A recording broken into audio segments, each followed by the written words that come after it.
Euh, donc, ma première formation est dans la rééducation et ma deuxième est en sexologie et santé publique. Ça va comme ça? Oui, oui, il faut que je sois plus près. Et donc, j'ai vraiment voulu. Je n'ai pas de cabinet en sexologie. J'interviens dans des structures médico-sociaux pour accompagner. Alors, essentiellement, enfin c'est comme ça que je gagne ma vie en tout cas, essentiellement dans la formation professionnelle, donc accompagner des professionnels à réfléchir sur comment accompagner ces personnes alors, en situation de handicap, dépendantes, personnes âgées, autistes, enfin bref, toute la panoplie de personnes en situation voilà, de dépendance d'une manière ou une autre, ou handicap, personnes âgées. Et qu'est-ce qu'ils peuvent mettre en place dans leur structure, comment est-ce qu'ils peuvent aborder le sujet, etc. J'anime aussi des groupes de parole, des groupes d'expression sur le sujet. C'est un peu ma passion, animer des groupes d'expression. C'est juste passionnant de créer un lieu étant. C'est souvent sur 8, 10, 12 séances où on a l'occasion d'échanger sur la vie intime, la vie affective, la sexualité. Juste passionnant de voir que les gens saisissent de cet espace pour vraiment... On va loin dans les échanges, dans la discussion, grandir dans sa pensée. Voilà, pour des seniors qui ont leur vécu de leur génération et qui se trouvent dans une nouvelle situation, parfois de dépendance ou parfois en institution ou pas, ce qu'ils peuvent en dire sur le sujet. Je donne une formation, juste pour info, de 6 jours à Annecy, donc 2 fois 3 jours sur Annecy, face au lac et montagne. Le lieu est plutôt pas mal. C'est le bonus de cette formation, en fait. Une formation exigeante, intense, sur l'animation. Donc, apprendre à animer sur le sujet de la vie intime, la vie affective, sexualité. Il faut vraiment le vouloir. Enfin, je ne propose pas cette formation en interne.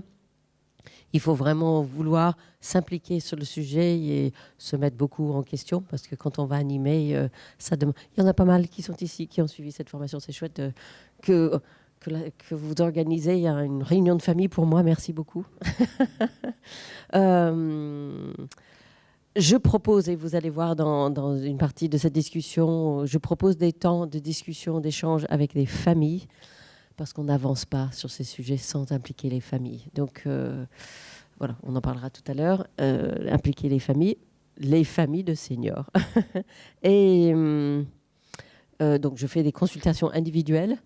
Voilà, de temps en temps parce que je suis en vadrouille par-ci par-là, donc et puis j'ai pas de cabinet, donc c'est soit chez moi, soit chez eux ou un lieu tiers. Il y a monsieur, on mijote depuis je sais pas, fin août sur où est-ce qu'il va avoir lieu notre consultation. Je ne sais pas parce que c'est un établissement que je connais bien, mais si la direction a changé, je ne sais pas ce qui se passe, mais a priori cette consultation va avoir lieu dans un bar à côté de l'établissement. Voilà. Bref, on verra, restons zen. Oui, on avance et on fait 2 pas en avant et 1 pas en arrière. Et voilà, on va y arriver. Et je suis impliquée jusqu'au bout des cheveux sur l'assistance sexuelle. C'est mon activité bénévole militant en faveur de l'assistance sexuelle. Donc je reçois des demandes des personnes en situation de handicap. On peut en parler plus si ça vous intéresse, parce que mes collègues en Suisse ont des demandes des personnes âgées donc on en parlera si ça vous intéresse. Donc moi, je reçois des demandes des personnes pour l'assistance sexuelle et je fais partie d'une équipe de 5 personnes de formateurs sur l'assistance sexuelle au nom de Corps Solidaire. Et puis une autre formation qui a eu lieu en 2009 qui était pour une autre association. Voilà, donc ça c'est mon bagage à moi. Donc voilà, pour créer cet échange entre nous. J'aimerais commencer notre échange par... Soyez patients.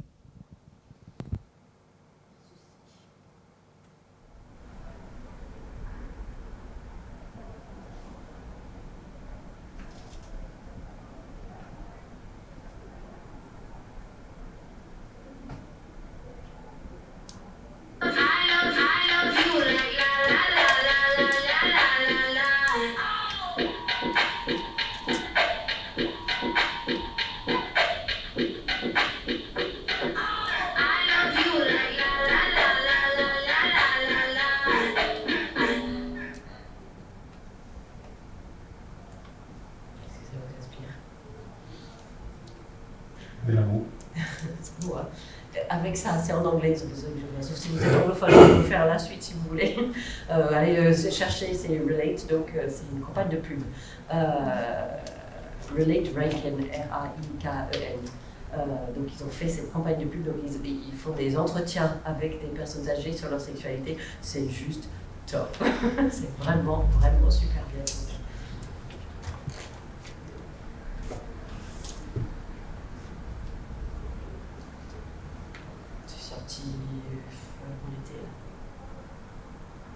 À quand ça en France? Comment? À quand ça en France?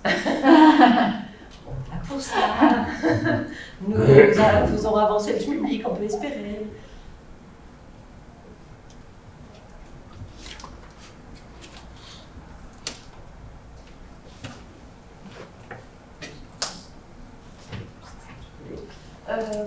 Voilà. Cette vie intime. C'est plutôt une pense bête, c'est pour que je n'oublie rien. Voilà, rentrer dans cet espace intime. Quand je vous vois, vous travaillez tous où? Vous travaillez dans le secteur EHPAD je vois. Nous, on est un service médico-social pour des adultes autistes. Pour adultes autistes. Adultes autistes, ok. On peut parler de ça aussi pendant qu'on est là, si ça vous inspire. Je dis nous parce que c'est... Parce que vous êtes à deux. À trois. À trois. Voilà. Très bien. Ok. Vous avez des personnes autistes qui arrivent à un âge... Et on a entre la vingtaine et presque la cinquantaine, certains, les pères. On va quand même pas appeler seniors ceux qui sont dans la cinquantaine, s'il vous plaît. Non, mais les gens ils vont vieillir à un moment donné.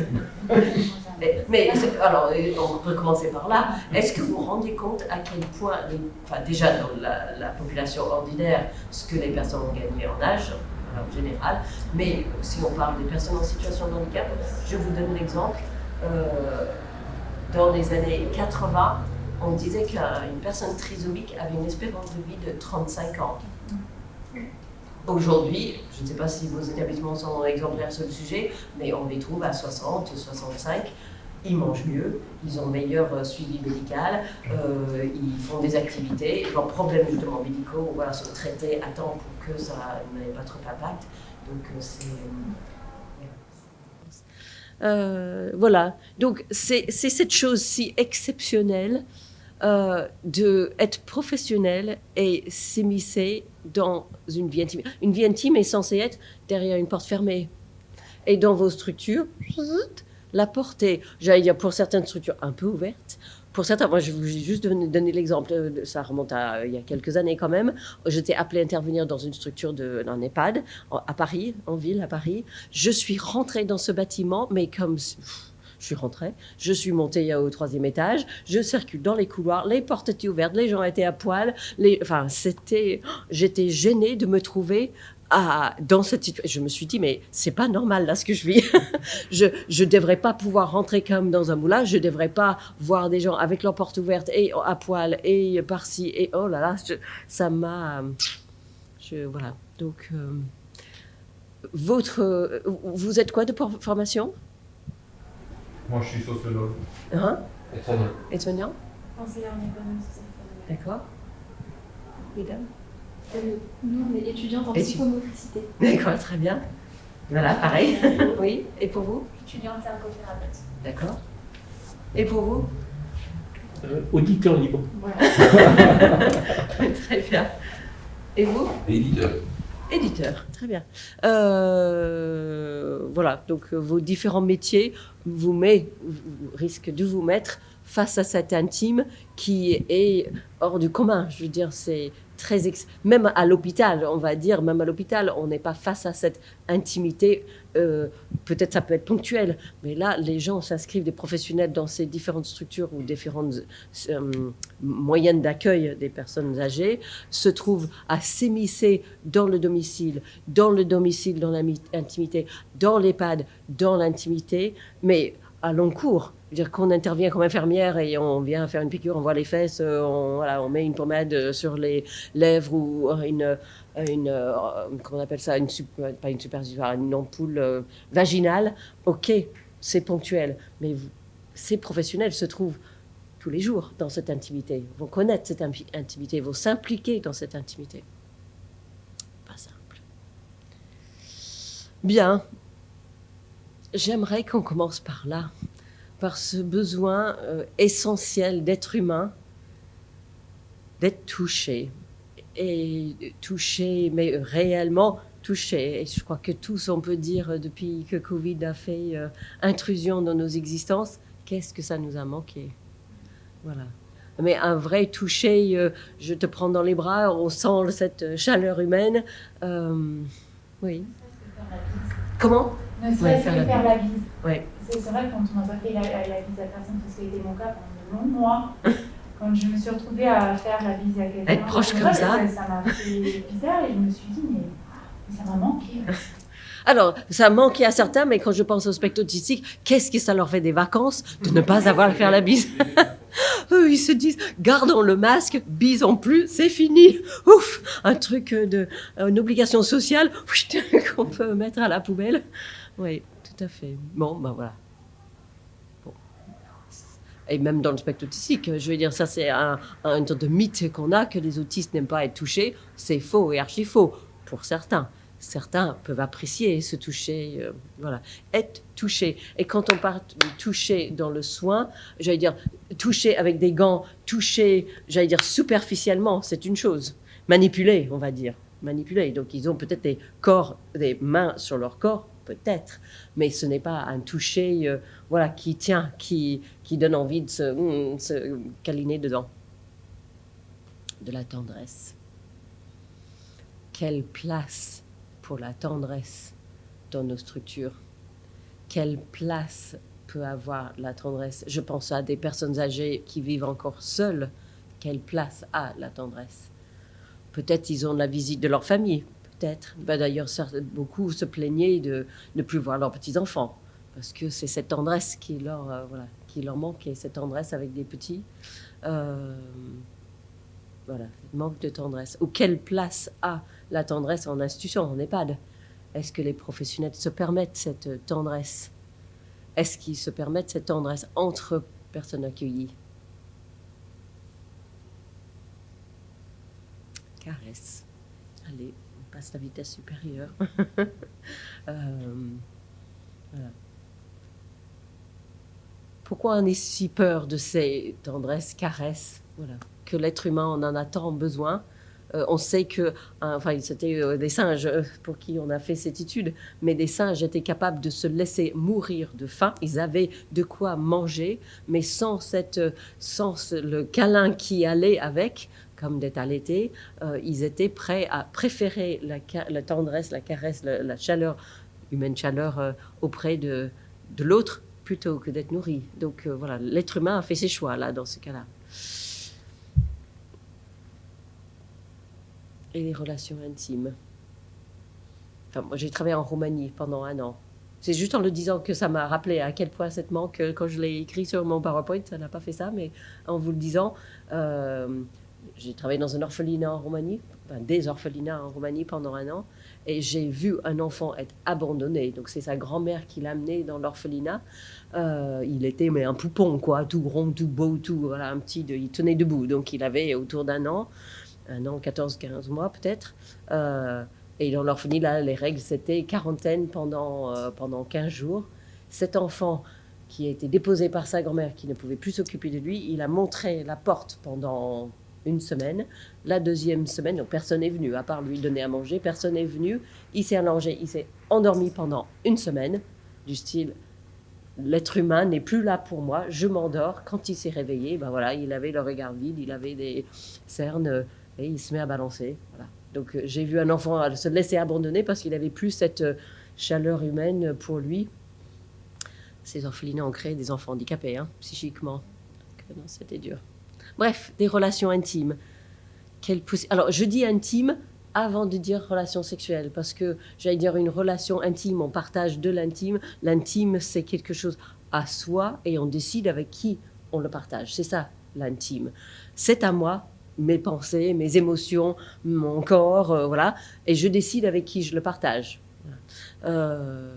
Donc, relation intime, si 2 personnes souhaitent se frotter des petits orteils, mais qui se frottent les petits orteils si c'est ça qui leur botte. Je veux dire, c'est intime pour eux et ils trouvent leur compte, tant mieux. dans vos structures, vous avez été témoin de relations intimes sans que ça soit sexuel? Oui. Auprès des autistes qui cherchaient quelque chose d'intime? Oui, par exemple, même encore hier, j'étais dans un foyer. Et Monsieur, il va vous donner le micro pour que vous m'entendez. Surtout coup, avec les masques, on entend peu. donc hier, j'étais dans un foyer, j'accompagnais un jeune en intégration dans ce foyer. Et puis il y avait 2 résidents du foyer qui se prenaient dans les bras, se frottaient le front, cherchaient du contact entre eux, quoi. Pour eux, c'était super intime. Oui. Et elles étaient parfaitement consentantes. Ah, bien sûr. Très bien. Et ensuite, des relations sexuelles. Voilà, quelque chose de plus... Toucher, caresser les parties intimes, pénétrant, pas pénétrant, mais c'est ça l'idée, c'est qu'une relation sexuelle. Voilà, c'est donc de ça dont il s'agit, dont on va parler. C'est d'être en vie, de créer la vie, de se sentir en vie. Alors, certains peuvent faire sans tout ça. Voilà. Donc, il faut aussi qu'on s'ouvre l'idée que certains sont très bien sans tout ça. Ils n'en souffrent pas. OK, bon, ça en fait des vacances pour des professionnels qui ont ces choses-là à gérer. Ouf, on n'a plus à gérer cela. Mais... certains donc peuvent vivre sans, et ils vivent très bien sans, et ça, alors peut-être toute leur vie, ça n'a jamais été une préoccupation, ça n'a jamais été un besoin. Tant mieux, tant pis, je ne sais pas quoi dire, mais c'est la réalité, et il faut accepter aussi cette diversité. D'autres sont câblés autrement, et en ont fort besoin. Il y a un monsieur handicapé qui n'a pas eu de relation sexuelle avant 48 ans.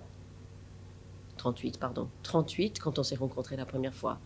Mais il est câblé sexe 24 heures sur 24, 7 sur 7. Il est comme ça. Je ne sais pas comment il serait s'il était valide, ce qui serait sa vie. En tout cas, il était très malheureux de ne pas pouvoir découvrir dans sa structure cette sensualité, ces caresses, le rapport à l'autre. Du coup, il devenait très enquiquinant parce que ça lui manquait tellement. Donc, ça lui manquait cela dans sa vie. Bon, depuis 38 ans, il a parfois des relations sexuelles. Malheureusement, il n'arrive pas à créer des relations lui-même. Donc, c'est des assistants sexuels qui... Voilà, il expérimente sa sexualité avec des assistants sexuels. Et c'est lui, d'ailleurs, qui m'a... Je le comprenais... Enfin, quand il parle, il a une infirmité motrice cérébrale. Donc, évidemment, quand il m'appelle, je sais le sujet à peu près, qu'il veut traiter. À peu près, parce que parfois, il me joue des tours. Mais... Et une fois, il m'appelle... Je suis désolée, monsieur, je ne comprends pas ce que vous dites. Je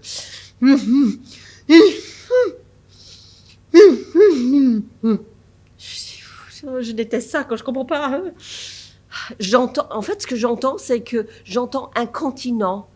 Et je sais que vous n'êtes pas incontinent. Donc, c'est pour ça que je ne comprends pas. Il voulait une femme par continent. Il voulait rencontrer une noire, une asiatique, vous voyez le topo, voilà, c'était quand je lui dis 7 sur 7, madame, donc c'était ça son idée, une femme par continent, donc il n'avait rien à voir avec l'incontinence, non, c'était... Voilà, avec la personne de son choix, choisir avec qui on peut partager ces moments, ces caresses, ces moments, des touchés, des caresses, une sensualité, voire une sexualité, quelque chose d'intime, être en vie et en choisissant. Alors, on va commencer par, parce que choisir, c'est pas si simple que ça. Moi, je dirais, en tant que sexologue, en général, dans tout ce beau monde-là, c'est pas des galipettes et des rapports sexuels qui me préoccupent. Plus que ça, c'est la solitude. C'est vraiment ça, le sujet. Pour une très grande majorité, c'est la solitude. Voilà. Comment est-ce qu'on peut aider à répondre à cette solitude, sans parler de ce qui s'est passé depuis Covid, mais j'allais dire, c'est cette solitude, c'est se sentir... Et c'est quand même spécial, solitude, tout en étant, pour ceux qui sont en milieu institutionnel, tout en étant entouré 24 heures sur 24, 7 sur 7. C'est quand même épatant de se sentir si seul, parce qu'entouré de plein de gens qui ne nous intéressent pas, avec qui on n'a pas d'affinité, qu'on n'a pas choisi, c'est ça qui crée cette solitude. Bon. Si on commence par à domicile, c'est quand même un monde, ces personnes âgées qui restent chez eux à domicile. Donc, qui ont peut-être la visite. Enfin, moi, j'ai mon voisin qui est parfaitement concerné par ça. Il doit avoir la visite de l'infirmière quand il a des problèmes, parce qu'il est diabétique. Quand il a des problèmes avec ses pieds, il a la visite d'une infirmière peut-être tous les jours. Mais si ça va mieux, il a plus ses visites de ses belles infirmières tous les jours. Donc, il a presque intérêt à ne pas être bien pour avoir la visite de ses professionnels. Parce que ça rend sa solitude. On change.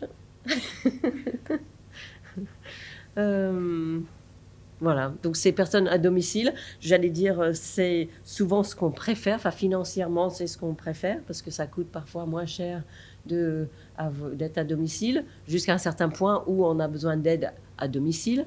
Mais encore une fois, qui rompt cette solitude? Enfin, je vais donner les exemples que je connais qui sont proches de moi.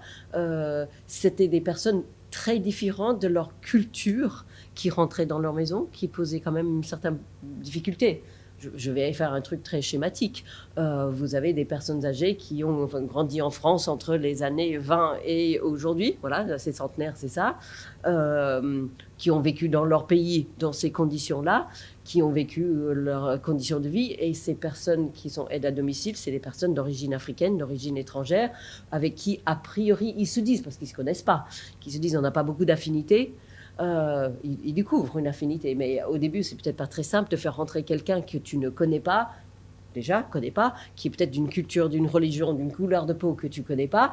Il faut quand même l'accepter, enfin apprendre à l'accepter, ou l'accepter. Est-ce que tu as le choix? Bref, pas simple, cette rompre la solitude, mais avec quelqu'un que tu n'as pas vraiment choisi, et tu t'adaptes, ou certains ne s'adaptent pas. Enfin, je vois la grand-mère de mon mari, elle ne l'acceptait pas, cette situation-là, de ces gens qui venaient dans sa maison, qu'elle n'avait pas choisi, qui étaient, enfin, je suis désolée de dire, qui n'étaient pas de couleur de peau qui lui convenait. C'était très dérangeant pour elle. Bon, c'est elle qui elle est, hein, je ne veux pas la changer, mais c'est à la réalité, il faut quand même dire cette réalité. Donc il n'y avait certainement pas question de créer une intimité avec elle. Bon, donc ces femmes seules, bon, elles vieillissent plus longtemps que les messieurs, ça c'est statistiquement prouvé, des femmes qui restent seules chez eux, quelles opportunités elles ont pour faire des rencontres. On sait que plus on a un réseau social, plus on vit plus longtemps en bonne santé. Donc voilà, c'est à réfléchir sur ces personnes seules. Et moi, je vois autour de moi ces personnes âgées avec le Covid qui renferment encore plus. Ils ont pris des habitudes de se renfermer un peu plus. L'extérieur devient risqué. On risque sa vie à sortir. Donc, on s'enferme. Les horizons, le monde devient de plus en plus petit. Ça, c'est de nature par les personnes âgées. Mais là, c'est encore, je dirais, plus fort. Ça, avec l'angoisse que ça peut créer. Voilà. Les messieurs seuls. Les femmes vivent leur sexualité depuis toujours et socialement parlant de manière très, très discrète. Voilà. C'est dedans. Le sexe de la femme est dedans. Donc, caché.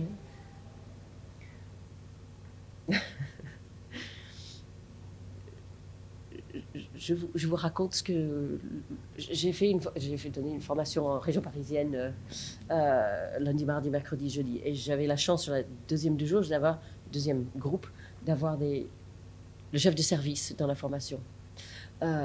Sauf que ce chef de service, j'avais le directeur les 2 premiers jours, groupe 1, et le chef de service, groupe 2. Le directeur est resté avec nous, vraiment très bien participé. Et le chef de service, il avait son téléphone, donc il regardait son téléphone pendant la formation. Il partait pour répondre au téléphone, il revenait. Il partait pour gérer un truc, il revenait.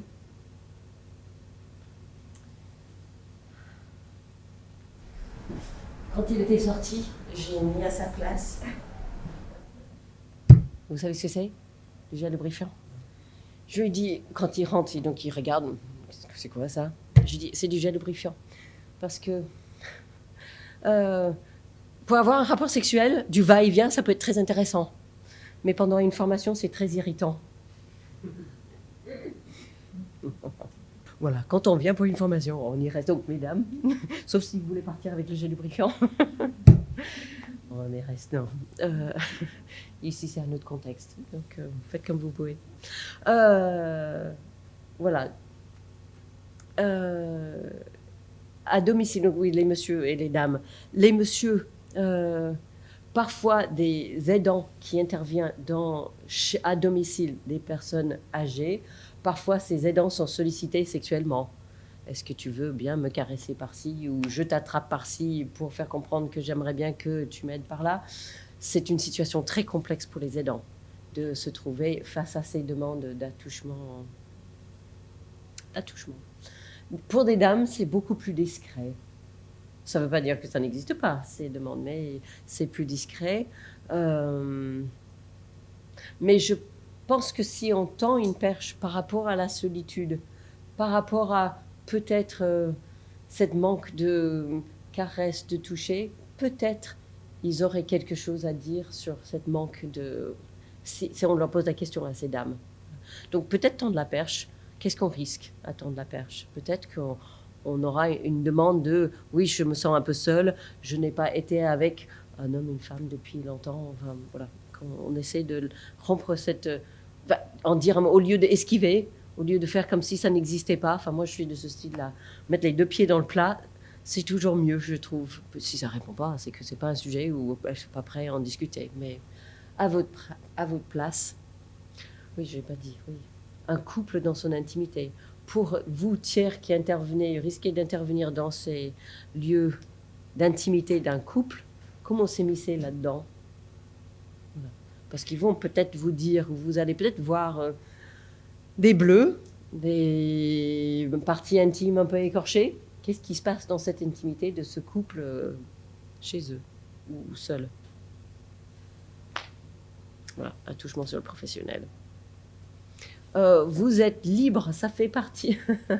Partez avec. Non, Il a dit qu'il va jamais ça. Oui, ça ne change rien. C'est le va-et-vient pour ce coup-là qui me préoccupe.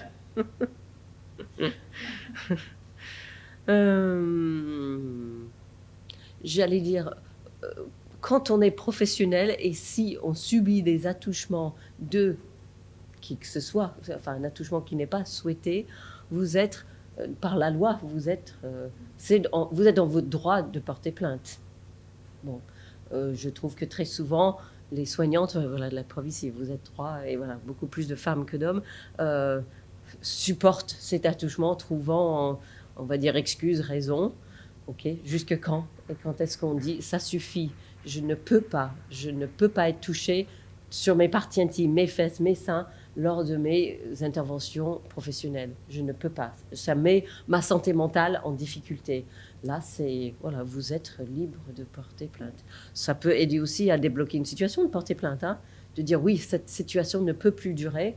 Il va falloir peut-être qu'on traite le problème. Voilà, ça peut être désolé d'en arriver là, mais s'il faut en arriver là, voilà, ça peut aussi inciter une association d'autres professionnels de trouver de l'aide nécessaire. J'ai une question par rapport à ça. On est dans le centre mental. C'est compliqué en fait quand on est dans les établissements de dire on va porter plainte parce qu'il y a des mains qui se baladent. À vous de juger. Quand est-ce que... Oui, mais votre santé mentale au travail, ça va jusque quand aussi? Enfin, oui, je suis d'accord. Parce que j'allais dire, si on veut que ces personnes en situation de handicap, on quitte les seniors, si on veut que ces personnes en situation de handicap, ou des personnes... Qui sont vieillissantes aussi, qui peuvent être vieillissantes. Jusqu'à quel point votre santé mentale, voilà, dans l'équilibre des choses... À se questionner, parce que ça peut aussi débloquer une situation pour qu'on puisse l'aider. Et pour ces personnes, dans une démence, jusqu'à présent, on n'imagine pas qu'on en sort. Malheureusement, on sort difficilement, on ne sort pas. Dans la déficience intellectuelle, l'objectif, c'est une socialisation. On veut que ces gens-là fassent partie de notre communauté d'êtres humains, dans notre société. Ça ne leur rend pas service de leur laisser faire ce genre de choses, hein. comme, j'allais dire, des exhibitionnismes dans le jardin de l'établissement, ou ailleurs d'ailleurs, ça ne leur rend pas service.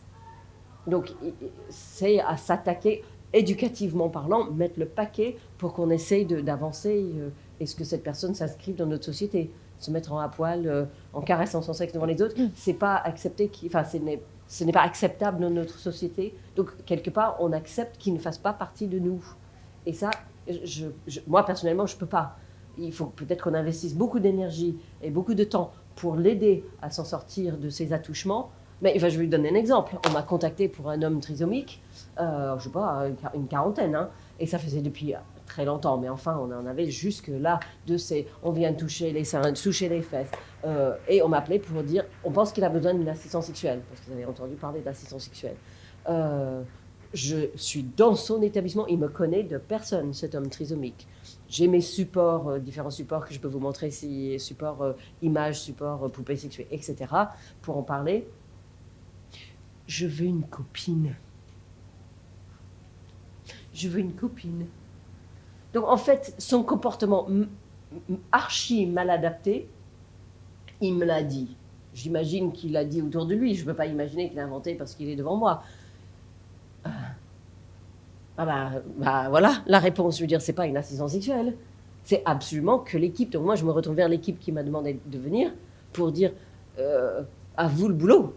Faites le job pour faire en sorte que cet homme puisse faire plus de rencontres, qu'il fasse un travail de habilité sociale pour qu'il, quand il rencontre quelqu'un, qu'il fait poète-poète sur les seins. C'est pas, chez nous, ça marche pas. C'est pas comme ça qu'on rencontre des gens. Ou qu'ils se collent et ils leur crachent dessus en parlant. Ça, c'est pas bon non plus. Donc, quel travail vous allez faire dans son projet personnalisé pour qu'il ait des habilités sociales pour draguer un peu plus habilement et puis qu'il sorte un peu plus pour peut-être faire du sport auprès de gens qui pourraient être des partenaires potentiels, en tout cas des copines potentielles. Donc, de le mettre au foot. Foot, ça va pas faire, il va d'avoir d'autres gars, non, c'est une copine qui veut. Donc, quels sont des lieux où il peut faire plus de rencontres? Non, mais des fois, on sort quand on fait du sport. Comment? Quand on fait du sport, après, on sort en groupe pour rencontrer des autres personnes. Oui, c'est ça.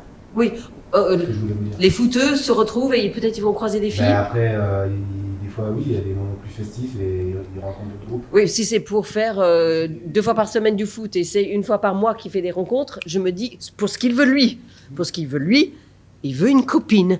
Donc, il faut que, ce qu'on essaie d'organiser avec lui, pour lui, il faut que... Oui, ce que je voulais dire, c'est que quand même, quand on fait une activité avec d'autres personnes, des fois, il y a des moments festifs qui fait... Ouais. Donc, on rencontre aussi les conjoints des autres personnes qui peuvent avoir des autres connaissances. Tout à fait. Ça ouvre quand même un petit peu. Tout à fait. Ça peut être complémentaire à d'autres Oui, trucs. complètement. Voilà.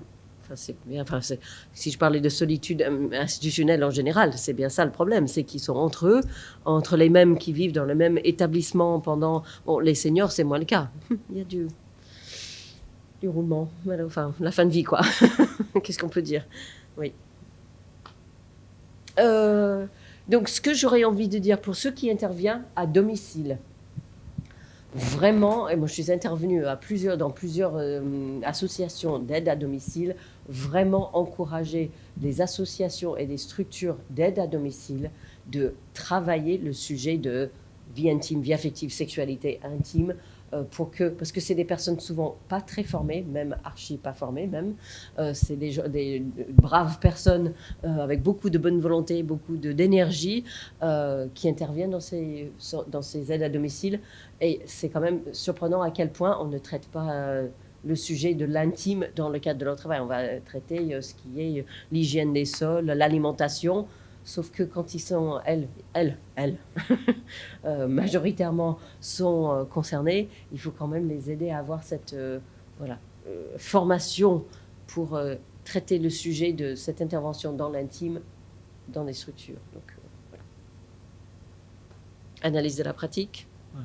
Parce que si tu te fais peloter par le monsieur de 90 ans à chaque fois que tu le retrouves, ou il est en érection, il est en bonne santé ce monsieur. Voilà, et ça commence à te gaver. Il faut savoir qu'est-ce que j'en fais quand je suis seule avec monsieur un tel et il a une érection. Oui, qu'est-ce que je fais? Qu'est-ce qu'on fait?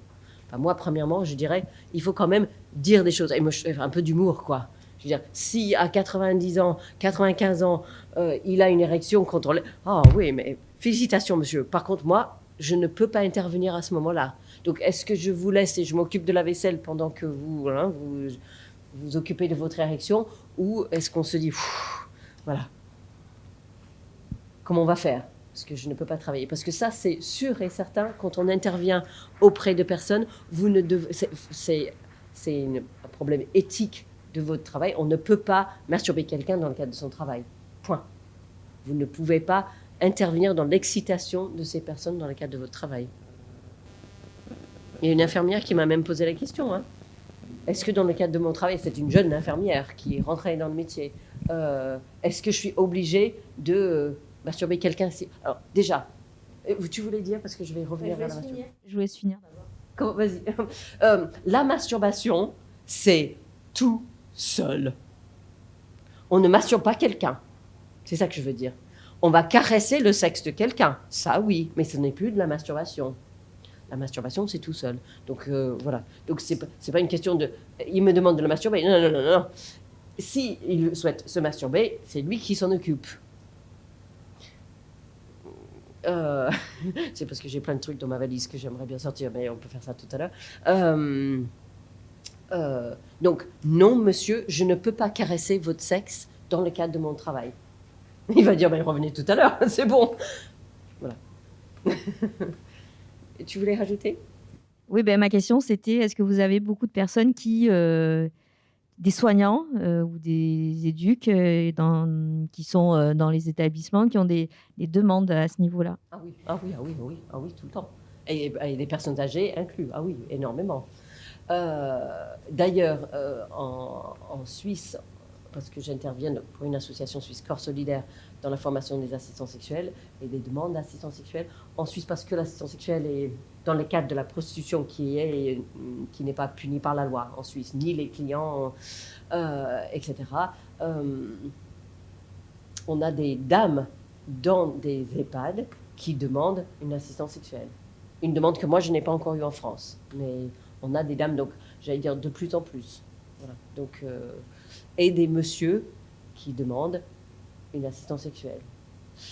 Et là, un des derniers témoignages, là, le week-end dernier, parce qu'on certifiait nos assistants sexuels le week-end dernier, un des assistants sexuels déjà certifiés, là, il accompagne 2 messieurs en structure personnes âgées, ça ne s'appelle pas EHPAD en Suisse, mais ça s'appelle comme, voilà, 2 messieurs âgés que dans leur vie passée avaient une habitude de relation hétérosexuelle, et à leur grand âge, le monsieur a dit, voilà, je répète ce que l'assistant m'a dit, le monsieur a demandé d'avoir un assistant sexuel parce qu'il a dit, j'ai toujours su que c'est ça que je souhaitais, une relation avec un homme, je l'ai toujours caché, et avant de mourir, j'aimerais bien l'expérimenter. Voilà, donc ça c'est l'assistant sexuel qui l'a dit. Donc c'est pas parce que toute sa vie on s'est identifié comme hétéro ou homo, enfin on peut imaginer, enfin, voilà. Comment dire, l'orientation sexuelle, c'est pour ça que je déteste ce terme-là, parce que j'allais dire, l'orientation sexuelle, ce n'est pas aussi déterminé que ce que certains souhaiteraient que ça le soit. Certains souhaiteraient que ça soit hétérosexuel, et ça toute sa vie, et ça arrange, voilà, je ne sais pas qui, mais ça les arrange. Certains vivent peut-être une hétérosexualité une bonne partie de leur vie, et à un autre moment de leur vie, ils rencontrent quelqu'un du même sexe et ils se disent, tiens, wouh, je n'imagine, voilà, jusque-là, je ne me suis pas laissé l'imaginer, mais cette relation me fait dire que si, j'aimerais bien l'expérimenter. Voilà. Donc ce n'est pas si arrêté et défini toute sa vie que ce que certains aimeraient que ça soit. Certaines religions, ou certains gouvernements. Par contre, à ce sujet, je ne souhaiterais pas qu'en tant que professionnel, nous disons « il est homosexuel » ou « il est devenu homosexuel ». Pour moi, ce n'est pas ça. Jusque-là, il avait des relations avec quelqu'un du sexe opposé. Aujourd'hui, il souhaiterait des relations avec quelqu'un du même sexe. C'est peut-être chipoté, mais pour moi, s'identifier en tant qu'homosexuel, ça le regarde. c'est pas moi qui va affirmer. Parce que vous imaginez, si ça arrive peut-être aux oreilles de quelqu'un de la famille il est maintenant homosexuel, ça peut juste faire exploser une famille. Ça peut même, j'allais dire, il y a certains pays où on va te zigouiller si tu es homosexuel. Aujourd'hui, en 2021. Donc, on ne sait pas l'impact que ça peut avoir sur les autres. Donc, pour moi, ce n'est pas... Voilà, on n'a pas à intervenir sur ça. C'est le choix de la personne. Qu'est-ce que ça vous inspire? Je pense qu'il faut faire vraiment une différence entre les désirs sexuels. Le micro, merci. Je pense qu'il faut vraiment faire à un moment donné une différence entre le désir sexuel et le raisonnement de la personne, tout simplement. Il peut même avoir des gens qui... Mais l'homosexualité, mais c'est juste pas possible et ça ne doit pas exister. Et dans leur vie privée, ils vivent une relation avec quelqu'un du même sexe. Ouais, j'ai travaillé longtemps en Afrique pour la ONU.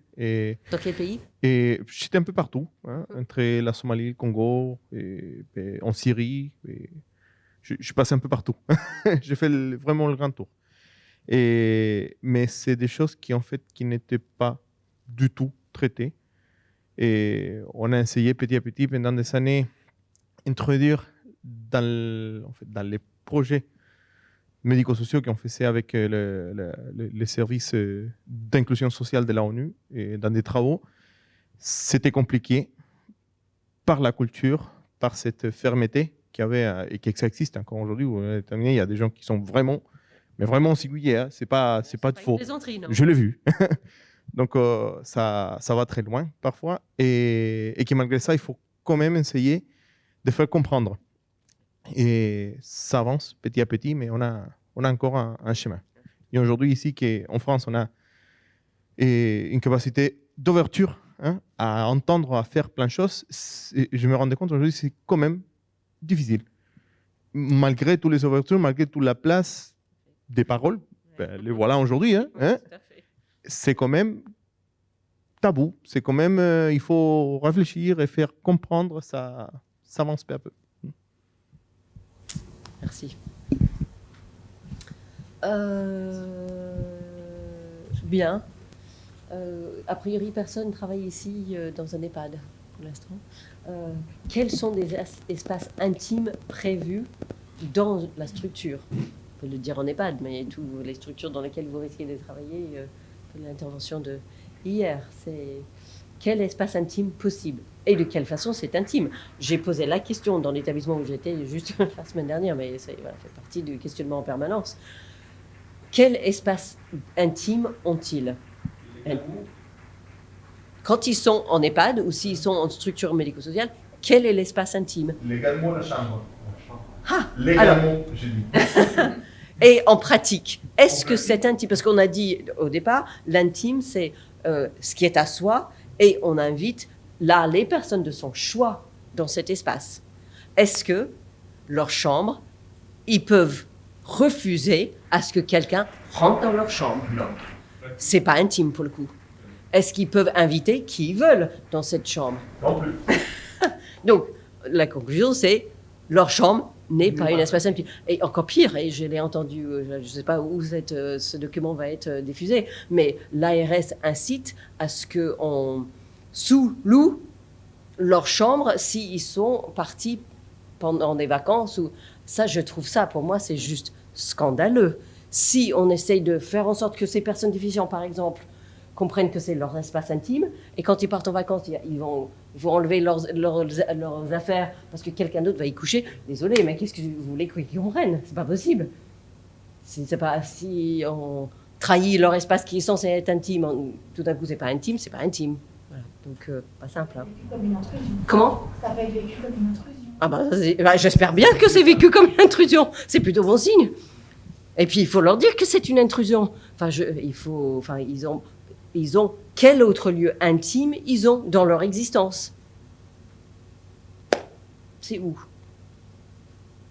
Quand même qu'ils puissent être en dehors du regard, du vu, de la vie des uns et des autres, dans un endroit au moins dans leur vie. Et si alors, dans les différents établissements où vous avez été, où vous travaillez, est-ce qu'on a l'habitude de à la porte et attendre la réponse avant de rentrer? Oh, oh, oh. Je vois que derrière, là, vous dites oui, c'est bon, c'est acquis chez vous. Non, mais c'est vrai. Ah. On frappe, mais les gens rentrent sans attendre le retour.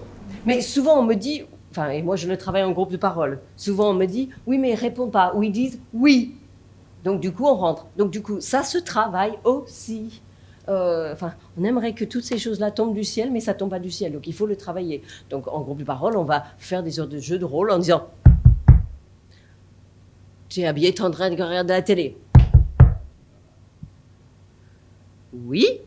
Ah oui, mais si on dit oui, oui, ça veut dire quoi? Oui, tu peux rentrer, ou oui, je suis là, ou oui, je préfère pas que tu rentres. Enfin, c'est pas très clair. Donc on recommence. Tu es habillé, en train de regarder la télé. Voilà, mais ça se travaille. Ou tu es à poil, et tu as ton gel lubrifiant et tu es tout bien là, les lumières éteintes, et oui, oh merde, il rentre. Est-ce que c'est ça qu'on voulait dire? Donc ça se travaille. C'est vraiment un exercice qu'il faut peut-être répéter et répéter, mais ça ne va pas forcément tomber du ciel. Ça demande aussi aux professionnels de jouer le jeu de... Tu dis oui, mais est-ce que je peux rentrer? Voilà. Bien. Donc cet espace intime, est-ce que la douche est un espace intime? Est-ce que le baignoire est un espace intime? Est-ce que les toilettes c'est un espace intime? On a tous besoin d'un endroit où on n'est pas vu par les autres. Ou si on souhaite être avec quelqu'un, on peut être avec quelqu'un. Il y a monsieur dans un établissement, c'est plutôt un établissement de personnes handicapées, mais il avait un certain âge, très déficient. Par contre, il a su dire qu'il aimait beaucoup prendre une douche avec sa copine. C'était du style waouh. Il n'avait pas besoin de dire grand-chose qu'on a compris. C'était vraiment. Et puis les autres, enfin, parce qu'il a témoigné quelque chose de très intime dans ce groupe, et les autres l'ont regardé. Tu prends une douche avec elle? Oui, bah voilà, c'est fait. Est-ce que c'est possible dans la structure EHPAD qu'on puisse inviter quelqu'un pour un temps intime? Est-ce qu'on peut inviter quelqu'un pour ces moments? Quelles informations? Oui, donc j'aimerais bien aller plutôt vers multipartenaire et IST. Alors, multipartenaire. On sait que ça fait partie des problématiques, on va rester dans l'idée des seniors, dans les EHPAD, cette histoire de multipartenaire. Monsieur a tendance à aller rendre visite à madame, et puis rendre visite à madame ou rendre visite à monsieur, allez, pourquoi pas. Et ça a tendance à faire scandale. Ça, vous l'expliquez comment, ce besoin multipartenaire? Ça dépend. Vas-y, redis. Comment expliquez-vous ce besoin de multipartenaire? L'être humain dans toute sa diversité. Voilà, c'est tout ce que je peux dire. Peut-être il le faisait avant, peut-être. Ou peut-être elle, hein, je ne dis pas, mais j'allais dire le truc un peu schématisé. Voilà, c'est monsieur, ça peut être une dame. Hein. Peut-être il a été très fidèle à une toute sa vie, et là, étant dans une nouvelle temps de sa vie, là, le partenaire d'avant n'est plus là. Wouhou! Je peux peut-être explorer une sexualité que je n'ai pas pu explorer avant. Voilà, peut-être. Donc, je ne l'explique pas parce que c'est tellement individuel. Sauf que l'être humain, dans toute sa diversité, peut vouloir avoir plusieurs partenaires. Ça peut être une nouvelle découverte, peut-être pas découverte dans le passé, mais souhaite découvrir aujourd'hui. Et il faut quand même le dire, ces EHPAD, c'est des personnes âgées et les femmes vivent plus longtemps que les autres, donc on a une très grande majorité de femmes et quelques hommes, donc ils sont... Voilà, ils répondent simplement à un besoin, hein, et c'est tout. Voilà. Mais encore une fois, hein, ça peut être aussi une dame qui explore aussi voilà, d'autres partenaires avec qui elle n'a pas eu cette possibilité dans sa vie avant, et c'est peut-être une nouvelle possibilité. Sauf que, si on parle de relations intimes sexuelles, multipartenaires, ça implique forcément des IST. Voilà. Donc, multipartenaires et on sait, on n'a pas eu d'études en France, en tout cas moi j'en ai pas trouvé, peut-être si vous en trouvez, envoyez-le moi parce que ça m'intéresse toujours. On n'a pas de statistique en France, mais on a d'autres études de recherche dans d'autres pays qui montrent que ces lieux de vie de personnes âgées, les statistiques des IST, ça monte. Et les 68A arrivent tout juste, qui ont une autre habitude de leur sexualité. Donc, il va falloir que ces lieux de vie de personnes âgées, il va falloir qu'ils se préparent, hein, parce que ce n'est pas une plaisanterie. Hein. Ces 68A ont un vécu de leur relation, de leur divorce, de leur séparation, de nouveaux partenaires, de homosexualité, qui peut-être la génération avant avait moins pratiqué. Là, ils vont arriver avec leur bagage de qui ils sont quand ils arrivent en EHPAD. Donc, il va falloir que les structures ne peuvent plus fermer les yeux. Il va falloir qu'on agisse. Parce que si on a une IST et on a ces personnes qui partagent multipartenaires, qu'en est-il dans la structure de personnes âgées, de dépistage, de protection? On a une génération aujourd'hui de avant VIH-Sida, donc c'est pas forcément des gens qui de leur culture, ça ne veut pas dire qu'ils s'en servent pas, mais de leur culture, de leur âge, n'est pas trop utiliser des préservatifs. Je ne dis pas utiliser, peut-être moins qu'on peut espérer aujourd'hui. Donc, il va falloir peut-être faire un travail vraiment éducatif sur l'utilisation du préservatif. Et, parlons de ça. Si vous avez des personnes âgées, ça peut être difficile d'utiliser le préservatif parce que l'habilité de leurs mains n'est pas très bonne. Il faut qu'on puisse leur proposer, qui aide énormément. Alors, ça s'appelle Wingman. C'est des préservatifs avec applicateur. Je vais en faire passer. J'en ai que des... Excuse-moi. Si les caméras vont voir tout le bordel que j'ai dans ce sac, mais des fois... Donc, ça s'appelle Wingman. Et il y avait une autre marque, mais que je ne trouve plus. Donc, c'est un préservatif avec applicateur. Pardon, ça va dans ce sens-là. Un préservatif avec applicateur. Ça veut dire que quelqu'un qui a, alors personne handicapée ou personne maladroite ou personnes âgées, on n'a pas le préservatif dans ses mains, on a l'applicateur. Et donc,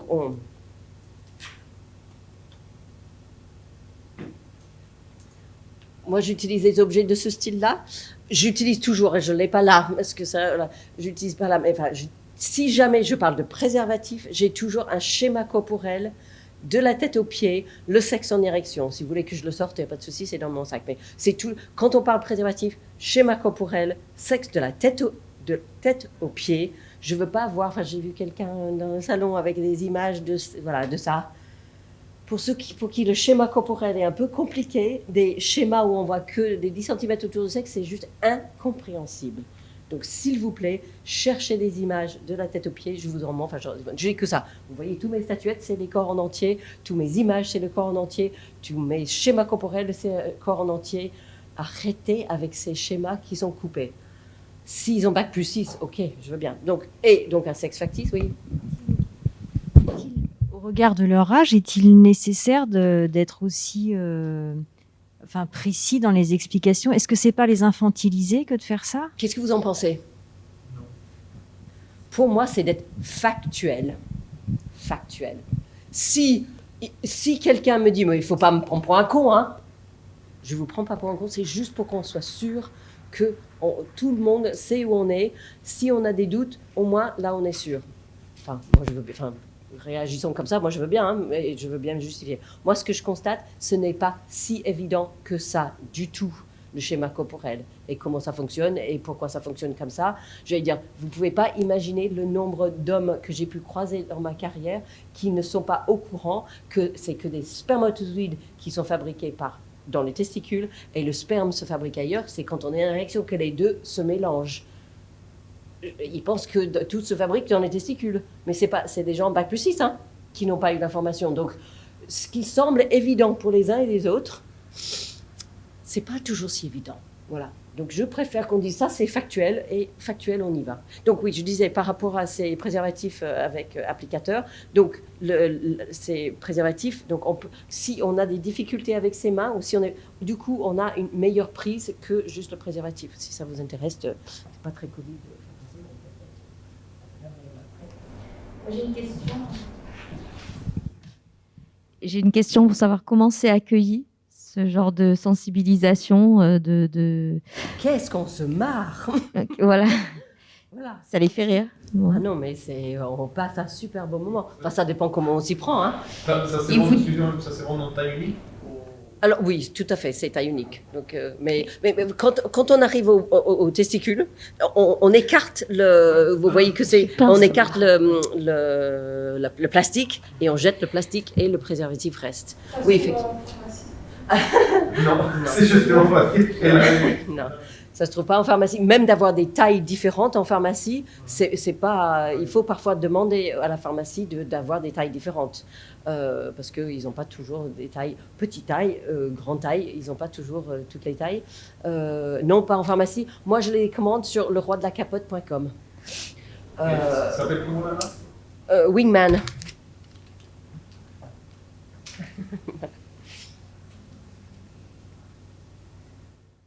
Oui, parce que ma question, pour en revenir, ça aurait pu être, nous maintenant, c'est bon, on n'a plus besoin de moyens de contraception, on n'a pas envie de s'embêter avec ça. On parle d'IST. Oui, mais justement, c'est... Tout ce qui peut gratter, de tout ce qui peut donner des boutons, de tout ce qui Tout peut à faire fait. suinter le sexe, qui peut qui peut donner une infection, qui peut être très nuisible à l'intérieur du corps de la femme pour la suite, c'est juste pour se protéger.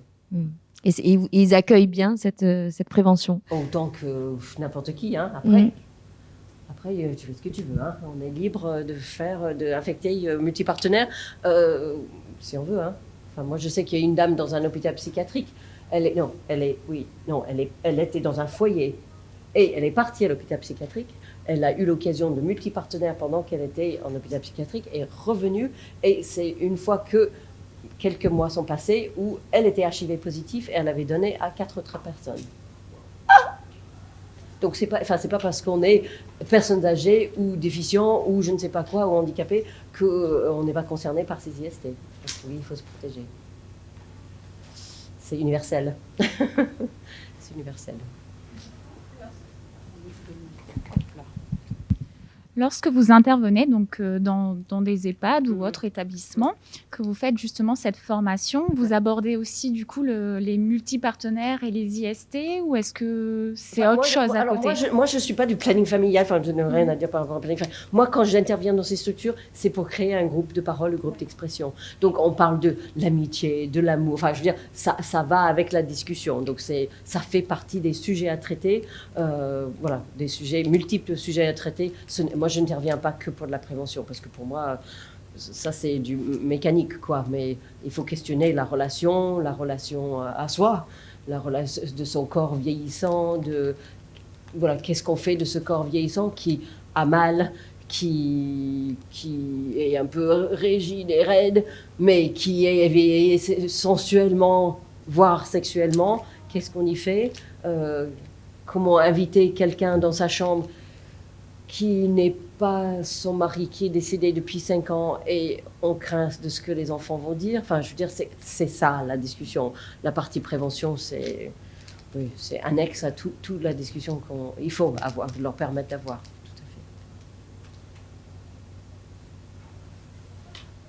Tout à fait.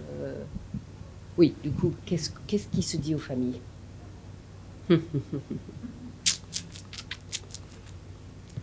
Ce sont des adultes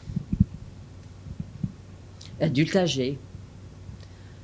Donc pour moi, leur intimité doit être absolument respectée. Et mettre au courant des enfants, donc un enfant adulte évidemment, qui peut avoir 60 ans même, parce que maman a 85, papa a 95, au courant de choses si intimes que la sexualité, je trouve que c'est mettre tout le monde en très, très, très grande difficulté. Donc, à éviter à tout prix, à préserver à tout prix cette intimité. Pour la bonne santé de tout le monde, préserver à tout prix. Je l'ai mis sur un autre diapo, mais souvent on m'a dit, oui, mais sa fille, c'est sa tutrice. Le tuteur, par les textes qui légifèrent sur la tutelle, disent très clairement ce qui concerne les préoccupations, les choix personnels de la personne n'ont pas à être traités par le tuteur. C'est écrit dans les textes, si vous voulez ces textes, je les ai dans mon sac, donc il n'y a pas de souci, je vous donne ces textes. Pour dire non, tuteur, vous n'avez pas à vous s'immiscer dans les choix intimes de la personne. Et ces choix de partenaire, ces choix de pratiques sexuelles ne vous concernent pas. Vous avez tout un tas d'autres choses à gérer avec cette personne, ok, son argent, son héritage, des contrats de je ne sais pas quoi, oui, mais pas ses choix intimes. Voilà. Qu'est-ce que ça vous inspire ? La réalité, elle est tout autre, hein, parce que quand Ah on bah, est c'est- enfant de ses parents, on se sent une responsabilité à un moment de devoir intervenir. Enfin, c'est Oui, quelque mais chose ça, c'est des d'assez pratiques. Donc, fréquent. entre la loi et les pratiques, c'est ça le problème, c'est que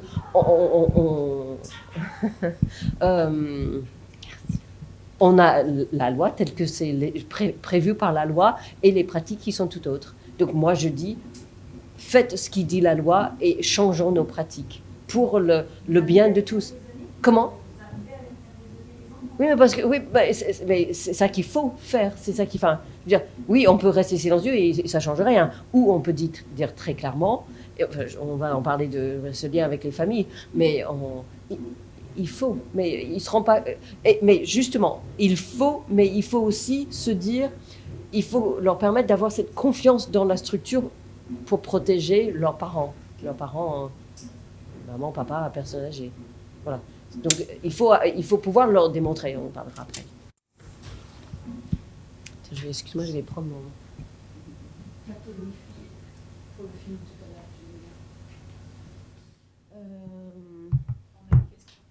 Comment ? Si je peux me permettre, j'ai travaillé en EHPAD pendant quelques temps en tant qu'animatrice et on a eu le cas comme ça justement de deux résidents qui se sont trouvés, qui ont une vie avant et qui se sont trouvés. Et nous, c'est vrai que c'est plutôt, enfin, personne n'a rien dit en fait. Finalement, ils ont fait en fait. D'accord. Et par contre, on a eu, et ça avait plus causé de questions en fait, où c'était un homme qui était marié avec sa femme qui était toujours dans la résidence en fait, dans l'EHPAD. Et ça questionnait plus parce que la femme était justement, avait une maladie d'Alzheimer à un stade plutôt avancé. Elle ne reconnaissait plus du tout son mari. Et là, ça a posé des questions. Là, voilà. Donc, du coup, elle qui avait Alzheimer, elle reconnaissait plus son mari et elle avait des relations avec d'autres. Non, c'est lui. C'est lui. Lui qui était aussi dans la structure avec qui était elle. aussi dans la structure et qui lui a rencontré dans la structure. Je comprends que ça pose question, mais je veux dire, tant que ils sont libres. Enfin, en France, on n'a pas de législation sur qui peut coucher avec qui, tant que c'est consenti. Tant que ce n'est pas vu par les autres, tu peux faire des galipettes avec qui tu veux, comme tu veux, qui tu veux. Ça peut être des enfants et tout ça, mais je vais dire, tant que c'est dans un cadre consenti et on n'est pas vu par les autres, deux adultes consentants peuvent parfaitement avoir des relations qu'ils veulent, qu'ils soient mariés, qu'ils soient divorcés, qu'ils soient... on ne légifère pas là-dessus. Et je trouve que c'est quand même à nous de se dire, oui, dans mon éthique personnelle, ça me gêne. Mais désolé, c'est pas ton problème. Voilà. S'assurer que les uns et les autres soient consentants. Mais c'est justement ça qui avait posé question. C'est justement ça, pour ces raisons-là qu'on en avait parlé. C'est parce que ça pouvait choquer certaines personnes. Et du coup, ça avait été, voilà, des réunions avaient été mises en place justement pour un peu éclairer voilà, tout le monde et savoir ce qui était le droit de chacun, en fait. Mais voilà, ça avait posé de questions, ce sujet. On parle d'intime, tout se sait. Hein. Dans un EHPAD, ça va. Tu sais qu'un tel a fait va. caca tout à l'heure, tu sais qu'il a couché avec un tel et sa femme... C'est ce qu'on parlait tout à l'heure, c'est qu'en fait, l'intimité dans un EHPAD, c'est assez restreint finalement. Et donc, oui, tout finit par se savoir. Donc, eux, ça les gênait pas. Eux faisaient leur vie, mais c'est plus dans les équipes où ça questionne en tout cas. Non pas que... C'est fort intéressant. Oui, je ne sais pas si c'est là, mais en tout cas, ce travail d'équipe, de se dire, moi, je ne souhaiterais vraiment pas que mon mari me fasse ce coup-là. Ah, Ok, ça c'est dit. Sauf que, très bien, pour toi, ok, mais sauf que c'est ces deux personnes, c'est leur choix de relation. Et imaginons que l'épouse apprend qu'il a une... Mais ça, c'est... Ils vont gérer leur merde. Mais désolé, mais comme les voisins et comme nous et comme les autres. Oui, c'est pas simple, mais depuis quand est-ce que la vie est simple et encore moins simple en institution où les avis des uns et des autres et tout ceci et compagnie. Mais c'est changer des pratiques, c'est de pouvoir le questionner et dire oui, moi j'aimerais bien qu'on me fasse ça. Ça, oui, je comprends bien, mais il faut savoir mettre sa vie privée de côté pour pouvoir aider les autres à vivre la leur. Non, et puis pour le coup, là, ça avait été questionné, enfin en tout cas on en avait discuté, donc c'est bien parce que justement ça favorisait les échanges, les discussions et peut-être les évolutions dans les pensées de chacun, donc c'était intéressant, ça avait été géré comme ça en tout cas à l'époque. Donc, ça avait été fait de manière sereine, c'est-à-dire dans l'équipe ça n'a pas créé des conflits ou... justement, s'il y avait justement des personnes qui n'étaient pas du même avis. C'est justement à ça que ça sert les réunions finalement. Oui, pour, ça s'est fait voilà, de manière tranquille et calme. Oui. Parce que nous, on doute un peu ça, des fois, dans les établissements. Sur les visions de chacun, les éthiques de chacun, et ça peut être vraiment très personnel, très différent. Mais c'est là où l'idée d'écrire une charte sur le sujet, vraiment en équipe, se dire c'est quoi notre philosophie sur l'accompagnement de la vie intime, la vie affective, sensuelle, sexuelle, c'est quoi ici?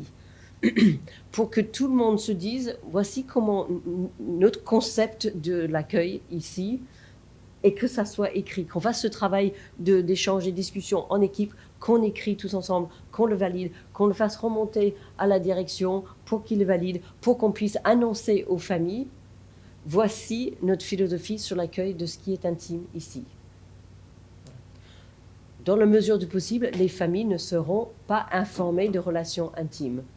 Si quelqu'un se met en danger, si quelqu'un a besoin de porter plainte, forcément, le tuteur, par exemple, va être sollicité. Parce que le tuteur doit signer tout dépôt de plainte à la gendarmerie, parce que voilà, ça fait partie des prérogatives de tuteur. Forcément, le tuteur va intervenir. Mais dans la mesure du possible, on ne va pas informer, par exemple. Mais ça, c'est une écriture qu'on fait ensemble, qui se travaille ensemble, qui se fait avec la direction et avec les personnes concernées. Que ça soit dans vos structures de personnes en situation de handicap ou que ça soit des structures style EHPAD, quand on écrit, après tout, flûte quoi, c'est de leur vie intime dont on parle. Ils doivent être dans la boucle de cet échange, de cette discussion, d'écrit, du positionnement institutionnel. Et est-ce que les familles, justement, on parle de familles, est-ce qu'elles sont invitées dans ces réflexions ? Oui. Est-ce que les familles sont invitées à ces réflexions pour l'écriture de la charte ? Oui, c'est ça l'idée. C'est qu'on a tout le monde soit impliqué pour que justement les familles se rendent compte des limites de cet intime. Pour eux, moins on sait de l'intime de ses parents, mieux on se porte. Et à l'inverse aussi, hein. On parle pour les familles qui sont parents d'enfants en situation de handicap, qui sont devenus adultes. C'est compliqué pour les familles de prendre du recul par rapport à ça, des fois. C'est pour ça qu'il faut qu'on leur propose des temps. Attends, je vais y revenir. Il faut qu'on propose des temps pour les familles. Mais vraiment exprès. Moi, j'étais avec un groupe de parents mardi. Qu'est-ce que c'est fort de ces échanges entre parents, de leurs préoccupations, de leurs soucis. Et on peut imaginer, voilà, en EHPAD, cette discussion quand l'un est vraiment scandalisé qu'on ne m'a pas tenu au courant, moi je suis le tutelle, hein, et qu'un autre parent dise « je sais que c'est difficile, ça m'est arrivé la même chose, mais après coup, je me suis rendu compte que ce n'était pas ma place. » Ouh, ça c'est chouette. Quand entre eux, ils peuvent échanger, ils peuvent se poser sur le sujet, c'est quand même aidant, très aidant. Ça aide aussi à avoir une place où ça peut se discuter, avoir du soutien, et on rentre chez soi. Aussi, d'intellectualiser peut-être un peu plus, parce qu'au début, on peut, oui, imaginons, sa maman est toujours à la maison, papa est dans l'établissement, papa a maintenant d'autres partenaires. Ouh, c'est dur. Mais, voilà, trouver une place un peu intellectualisée par rapport à ce qui se passe, et pas... Ça dépend aussi de la relation qu'ils ont eue aussi auparavant. Donc, donner une place pour cet échange pour les familles. Il faut le faire exprès. Qui anime, ça c'est à vous de voir. Moi, je trouve que c'est très confortable de ne pas être dans l'institution et animer, parce que du coup, on peut tout dire et on sait que tout ce qu'on se dit là reste là. Et moi, je ne vais pas aller à la direction. Je peux dire, on a traité tel et tel sujet, mais je n'ai pas à dévoiler ce qui s'est dit. Ou si c'est, alors en principe, c'est psy, par exemple, de l'institution, il doit respecter cette confidentialité. Mais les bruits peuvent... le risque est plus grand de trouver un intervenant extérieur.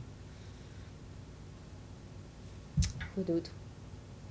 Leur montrer si on fait de la sensibilisation, si on fait intervenir une association pour éducation, information, sensibilisation, leur montrer ce qui se fait, ce qui se dit. Ça aide aussi à ce qu'ils comprennent nos initiatives éducatives, que l'objectif c'est quand même qu'ils se protègent, qu'ils ne se mettent pas en danger, que si ils ont des doutes sur Monsieur Untel vient dans ma chambre, je n'ai pas envie, avec qui je peux en parler.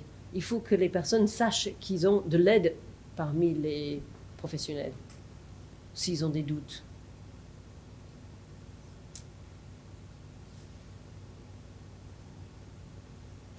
Voilà. On peut aussi les aider à s'impliquer dans la structure. Ça les aide à avoir une place, mais pas une place dans l'intime. Parfois, ça aide aussi, ça décale un peu le...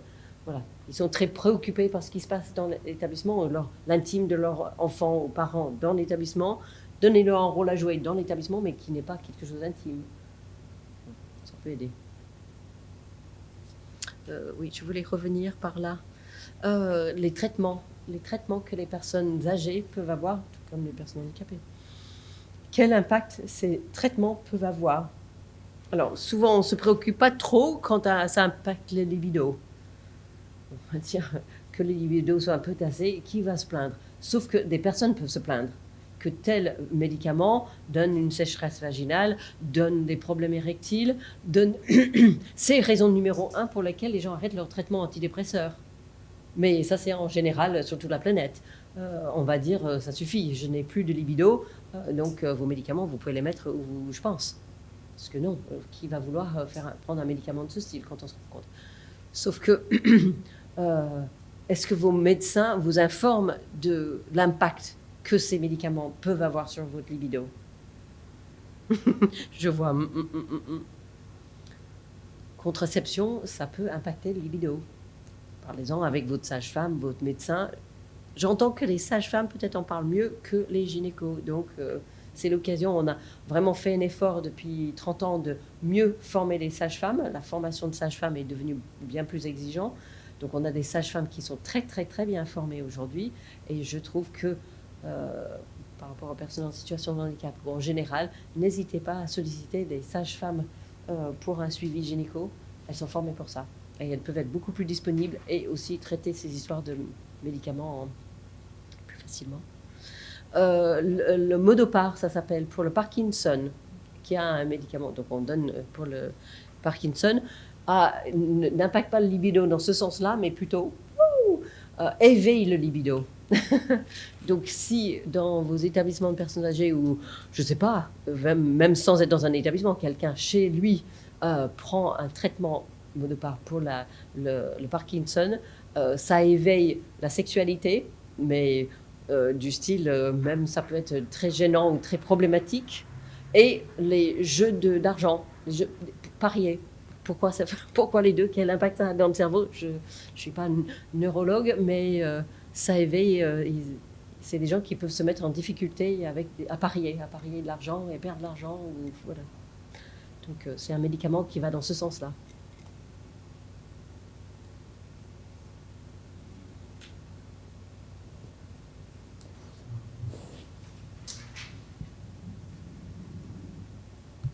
Bon, vous avez d'autres... remarques, d'autres questions?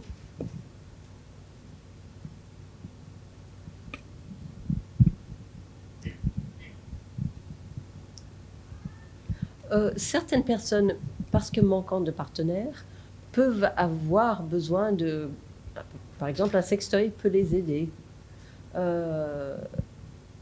Alors, moi, je suis de l'avis, et moi, j'en ai pratiqué un certain nombre de sex shops, et accompagner les personnes handicapées dans les sex shops.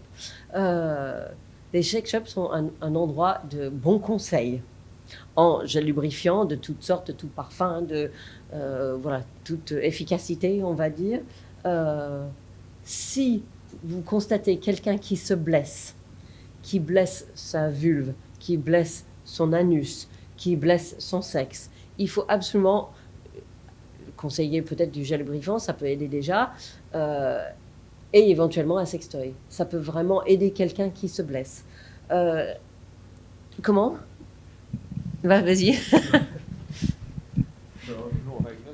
Ouais. Comment ? Ça me fait penser à une situation qu'on a dans le service où on a un jeune homme qui se stimule avec des stylos. Qu'il induit dans son urètre. Non, Ah. dans l'anus. Dans l'anus. Mais Au point de se blesser gravement. C'est pas un objet adapté. Il est urgent de lui trouver un objet adapté à sa pratique anale. Urgent. Dans ma pratique, je crois que je suis sur 4 ou 5 personnes qu'on a trouvées décédées dans les toilettes de l'institution avec le balai de toilette dans l'anus. Et donc, ils sont percés les... Voilà, comment on appelle ça comment Non, je pense pas qu'il va s'y... Les intestins, voilà, percés, voilà. Et donc, du coup, ils sont vidés de leur sang. Et quand on m'a témoigné ces choses-là, difficile déjà à témoigner parce que quelqu'un est décédé dans leur structure. Donc ça, c'est déjà de base. Mais ils disent après coup, on savait qu'ils le faisaient. Et on a fait du style, on ne voit pas. Donc il est urgent de lui trouver un objet adapté à cet usage. Vous allez dans un sex shop, vous en avez toutes sortes différentes. Ça, c'est, on va dire, un modèle basique. Il y en a qui sont bien plus longs. C'est souple. Et le problème avec un pratique anal, c'est que les anneaux musculaires qui font sortir de l'anus, qui font sortir les selles, peuvent faire monter l'objet. Et là, j'allais dire, il peut être dans la merde. Là, il peut être en très grande difficulté. C'est pour ça que les urgences, parfois, ils ont des personnes avec des objets insolites dans l'anus. C'est parce que ça s'est fait aspirer. Donc, il faut absolument avoir la possibilité de le retirer, qui n'est pas le cas de stylo. Donc, il est urgent de lui trouver d'objets qui peut rattraper et qui vont répondre à son besoin sans le blesser. Donc, vous voulez quand chez nous, du coup quand vous voulez. Il est urgent. Et j'allais dire souvent, ça fait rigoler des sextoys. Non, là, c'est une question de vous le laisser clairement se mettre en danger ou vous lui trouvez un objet adapté à son usage. Le choix pour moi, c'est un non-choix pour moi. Je veux dire, c'est demain que vous l'amenez dans un sex shop pour qu'il choisisse l'objet qui réponde à son besoin. Voilà. Certains peuvent apprécier que ça vibre, d'autres ne veulent pas. Certains peuvent apprécier la sensation comme ça. D'autres préfèrent quelque chose qui est très métallique. Moi, je m'en fiche. Je veux dire, la diversité de l'être humain dans ses pratiques, tu mets ta pratique de côté, tu dis... ce qu'il fait, ça me gêne beaucoup, mais je préfère qu'il soit en sécurité et qu'il y ait un objet qui correspond à son usage plutôt que de le trouver aux urgences à faire une intervention chirurgicale pour enlever un stylo dans son anus. C'est un non-choix, quoi. Pour moi, la question ne se pose plus. De ma part, vous pouvez dire à la direction, nous amenons ce jeune... Quel âge il a ? C'est moi la direction. Vous pouvez me le dire en face, c'est pas de problème. Non, après, on l'a pas laissé comme ça. On lui a déjà dit que c'était. Oui, mais on le dit. Et on l'a dirigé vers une sexologue. Oui, mais, quand est-ce... Oui, mais s'il a toujours une pratique avec un objet pas approprié, ça veut dire, je suis désolée, je ne sais pas qui est ce sexologue, mais la personne ne l'a pas accompagné vers un sex shop pour qu'il ait un objet approprié à son usage. Point. Enfin, je veux dire, ça me scandalise qu'on laisse quelqu'un se mettre en danger. S'il est rentré la première fois de chez un sexologue sans dire « accompagnez-moi dans un sex shop pour que je puisse choisir un objet », c'est que je suis désolée, la personne n'a rien compris au film. Est-ce qu'il n'y a pas une gêne de la part de la personne qui ça Oui, mais j'ai parlé. Oui, non, mais déjà, il ne nous en a pas parlé. Oui, vous avez observé. Oui, on a vu le... Oui, mais qu'il soit gêné. Mais moi, mon job, c'est de s'assurer qu'il ne soit pas en danger. Point. Qu'il soit gêné. Je comprends que tu sois gêné. Moi aussi, je suis un peu gênée, parce que c'est ton intimité. Mais là, j'ai un devoir de te protéger. Point. Non, on n'a pas le choix. Donc, si votre directeur veut m'appeler lundi, je suis disponible. que je répète la même chose. Donc ça, c'est un objet anal.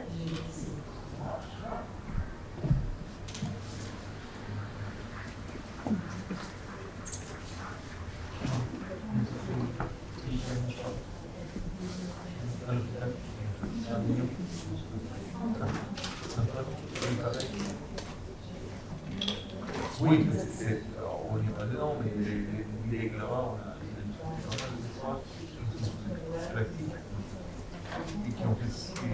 Donc ça, c'est une autre possibilité pour quelqu'un qui blesse son sexe. C'est un masturbateur ou vaginette, si vous voulez. Donc c'est un objet. Si quelqu'un utilise ses ongles, si quelqu'un voilà, et abîme son pénis, donc un masturbateur, donc il y en a plein de sortes. C'est juste un exemple. Il y en a plein de sortes différents. Là, c'est vulve et anus. Il y a bouche et anus. Enfin bref, il y a toutes sortes. Donc c'est fait en silicone, c'est lavable. Oui, la dernière fois que je l'ai lavé, je l'ai laissé sur voilà, là où on lave la vaisselle chez moi. Maman, tu veux bien ranger tes trucs là? Oui, voilà, donc c'est comme ça chez nous. C'est propre pour moi. Donc c'est très facile à laver. Un peu de gel lubrifiant. Quand on achète l'objet en sex shop, on prend le gel lubrifiant qui va avec. Un couple une personne déficiente intellectuelle que j'ai accompagné au sex shop, c'est une longue histoire de voilà, ce pourquoi on arrive là. Mais ils ont choisi bubblegum comme saveur. Et donc le choix était, est-ce qu'on prend le petit flacon ou le grand flacon? Je dis bubblegum. Moi, comme ça, je vous dirais, essayez d'abord le petit flacon. Si ça vous suffit, bubblegum, après un temps, vous pouvez toujours changer. Vous avez donc modèle un peu plus simple, comme ça. C'est exactement la même chose. C'est pour glisser son sexe dedans. L'avantage de celui-ci, c'est parce que ça, il faut pouvoir le tenir. D'ailleurs, on a, pour les ergots, plusieurs fois, on a été obligé de demander aux ergots de mettre une lanière scratch pour que la personne puisse être plus autonome. Mais vous verrez, ça pèse un peu son poids. Enfin, pour quelqu'un qui est faible, qui a une myopathie ou quelque chose comme ça peut être difficile à tenir. Celui-ci, l'avantage, c'est pour ça que je l'ai acheté, même si c'est pas très sexy, mais au moins, voilà, la personne n'a pas à le tenir, ça tient. Enfin, ça fait plouc, plouc, plouc, et on m'a dit que plouc, plouc, plouc, c'est un peu comme un vagin, quoi, donc c'est normal. Donc ça, c'est une autre sorte. Et ça se trouve dans les sextoys. Sex shop, oui, tout à fait. Là, c'est un autre que je trouve très intéressant pour que les gens soient autonomes. Parce que si quelqu'un a des difficultés, par exemple, il faut l'installer, il faut que le sexe soit en érection pour pouvoir glisser le masturbateur dessus.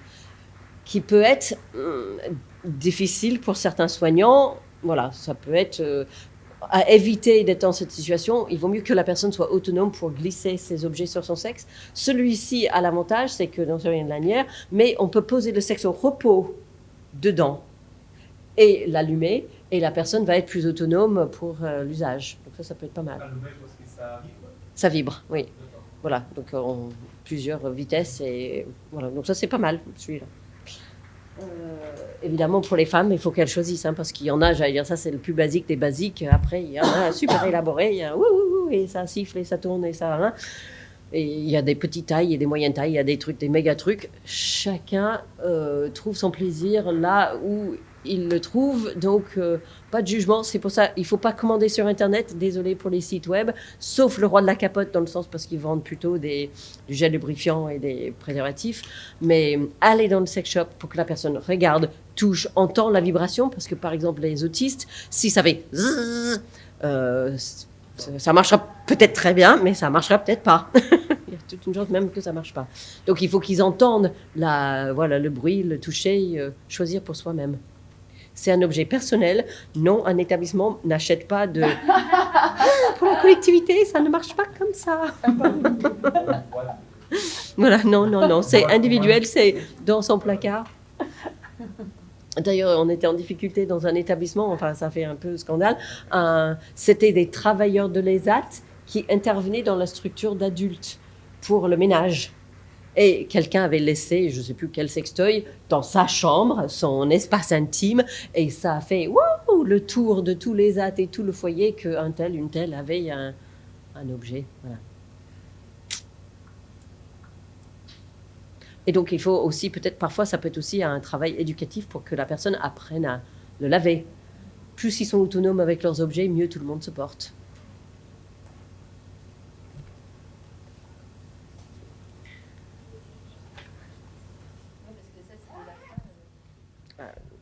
Berk. Est-ce qu'on a besoin de dire plus? Non. C'est vrai qu'il y a une sensibilisation à faire et un accompagnement Tout à réel. fait. Il faut apprendre à... Oui, tout à fait. Il faut apprendre à le laver. Ça fait partie du... Mais, enfin, dans la mesure du possible. Certains, je veux dire, tu as un myopathe, il peut pas brosser ses dents, il peut pas se masturber, il peut pas physiquement laver son sextoy. Donc, mais les soignants, de toute façon, aident pour tout ça. Donc, c'est... Bien. En tout cas, enfin, moi, je reste à votre disposition si je peux vous être utile par la suite ou intervenir, voilà, accompagner vos collègues pour une formation et votre direction. Et votre direction. Voilà. Voilà. Sauf si vous avez autre chose à dire, profitez d'échanger entre vous et... Oui, ploc. En fait, j'ai remarqué que quand je le lave, je mets un peu de talc dessus et ça fait moins ploc. Bon, peut-être on aime ça. Hein. Alors moi, j'avais une question. Du coup, quand on les accompagne, par exemple, au sex shop, pour qu'ils puissent choisir l'objet qui leur convient, après, est-ce qu'il convient de prendre rendez-vous, par exemple, chez un sexologue pour qu'ils puissent... pour savoir comment s'en servir et savoir où on le laisse explorer? Si on en est là, ça va un peu de soi. Ouais. Et puis, vous avez des images qui peuvent éventuellement aider. Enfin, voilà, ma valise est remplie d'images de ce style qui peuvent aider à comprendre et à... Enfin, honnêtement, quelqu'un qui avait besoin d'un objet sexuel, même des plus déficients, c'est compris, quoi. Enfin, ils sont pas cons, hein. Donc, c'est... Ouais. Mais on a des outils de ce style-là pour pouvoir les aider à comprendre. Sexo Solo, ça pourrait aussi aider. Pour créer vraiment un parcours éducatif sur sa masturbation. Certains ont besoin. Oui. Oui, voilà. Et puis aussi pour la place du professionnel aussi, savoir comment il peut l'accompagner jusqu'à... On ne touche à rien. Voilà. Ça, c'est l'obligation. Donc, tout Sexo Solo a été créé justement pour éviter que les gens soient tentés d'essayer le pantalon baissé, je prends sa main. Non. Enfin, non. non et non. On n'a pas à toucher, on n'a pas à voir un sexe en érection. À tout prix, il faut qu'on l'évite. Oui.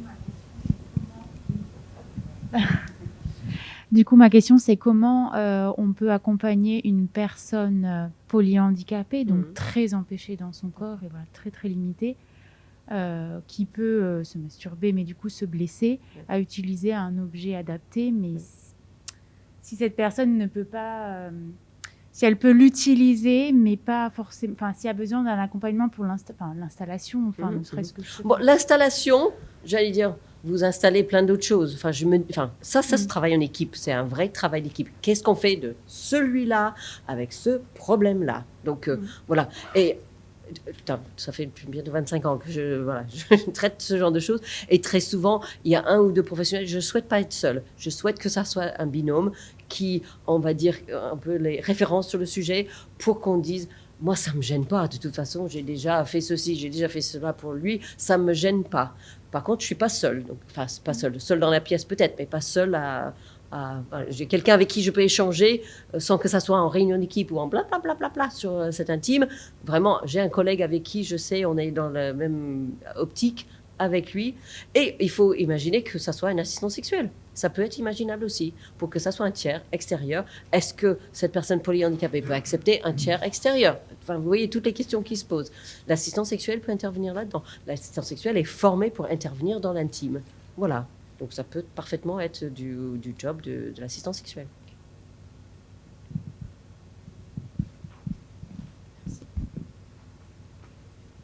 Allez, au plaisir de vous croiser. Voilà, au plaisir de... Bonne continuation des ergots qui sont là. Voilà, c'est déjà bien d'être sensibilisés. Bonne continuation.